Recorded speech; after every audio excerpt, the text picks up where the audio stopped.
Hey folks, I'm Barry again with 7 Day Kitchens. Today, I want to show you a kitchen that we did for a family in Marvin.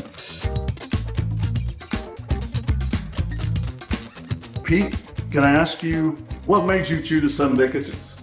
We had a very tight time frame.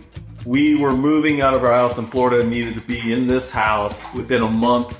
So we wanted to just get everything done while we weren't here. Everybody else was saying it was going to take 2 to 3 months. So I called Barry and talked to Barry about his process, and he said he could get it done. And that's why we ended up going with 7 Day Kitchens. For the folks out there that are worried about whether or not we can actually do a kitchen in 7 days, what would you say to them? It could be done. Absolutely be done. Yeah. It was amazing. The design process took a week to 2 weeks. And then once you got started for our job, the process took 5 or 6 days, honestly. Quicker than the 7 days. And everything was up to the standard we expected it to be at. So, yeah, no problem at all. Pete, thank you so much, man. I appreciate it. Yeah, it was great. Thank you.